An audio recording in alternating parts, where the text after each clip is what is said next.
প্ৰথমতে মই নুমলীগড় হাই ছেকেণ্ডেৰী স্কুলক ধন্যবাদ জনাইছোঁ, অভিনন্দন জনাইছোঁ।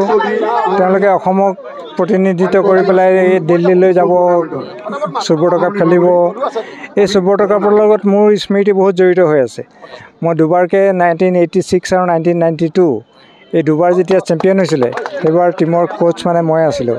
এবাৰ প্ৰথমবাৰ কোকৰাঝাৰ হায়াৰ ছেকেণ্ডেৰী স্কুল আৰু দ্বিতীয়বাৰ 92ত Arya Vidyapeeth higher secondary school. গতিকে এই টুৰ্ণামেণ্টখন মোৰ বৰ প্ৰিয় আৰু সেই দুবাৰেই অসমলৈ এতিয়ালৈকে চুপাৰ কাপ আহিছে আৰু সেই দুবাৰ ভাগ্যক্ৰমে মানে মই প্ৰশিক্ষক হিচাপে দলৰ লগত গৈছিলোঁ। আজি মই দলটো দেখিলোঁ নুমলীগড়ৰ ভাল আছে, ল'ৰাবিলাক খুব সুন্দৰ খেলিছে। কিন্তু এটা কথা মই তেওঁলোকক ক'ব বিচাৰিম যে তেওঁলোকে যাতে প্ৰথমতে মানে গ'ল খাব নালাগে। এতিয়া কথা হৈছে কি, কোৱাৰ্টাৰ ফাইনেল ষ্টেজ পোৱাৰ লগে লগে আমাৰ কি হৈ যায় ক'ব নোৱাৰোঁ।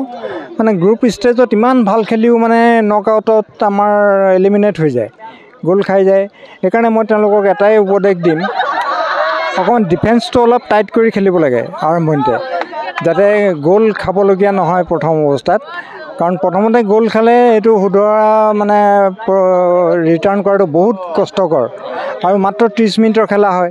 30 মিনিটৰ খেলাত মানে যে দলে প্ৰথমতে গ'ল খাব জানিব যে মানে পৰাজয় নিশ্চিত। গতিকে মই তেওঁলোকক প্ৰশিক্ষক যিকেইজন আছে, যিকেইজন টীমৰ মেম্বাৰ হিচাপে, ষ্টাফ মেম্বাৰ হিচাপে আছে, মই তেওঁলোকক এটাই ক'ম যে তেওঁলোকে ডিফেন্সটো অলপ টাইট কৰক। বিশেষকৈ 5জন ডিফেন্স লৈ পেলাই যদি খেলে তেতিয়াহ'লে গ'ল খোৱাৰ সম্ভাৱনাটো কম।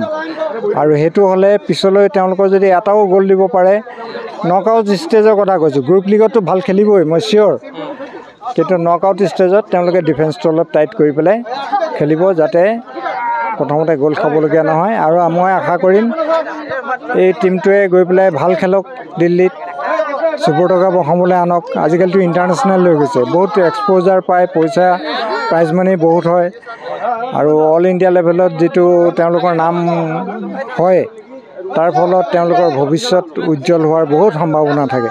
সেয়ে মই যিকেইজন টীমৰ লগত যাব অফিচিয়েল হিচাপে তেওঁলোকক ক'ম যে ভালকৈ যত্ন ল'ব খেলুৱৈসকলক, ভালকৈ তেওঁলোকৰ যাতে আজিতো সুন্দৰ খেলিছে এই খেলটো যাতে তেওঁলোকে তাত ৰাখিব পাৰে।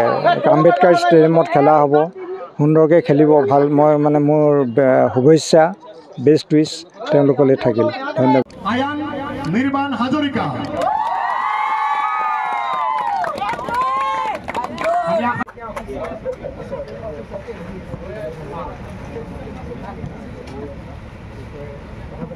ফিজিকেল এডুকেশ্যন বিষয়ত ডিগ্ৰী পাঠ্যক্ৰমৰ কাৰণে অসম তথা উত্তৰ পূৰ্বাঞ্চলৰ প্ৰথমখন শিক্ষানুষ্ঠান অভিৰুচি ইনষ্টিটিউট অৱ ফিজিকেল এডুকেশ্যন।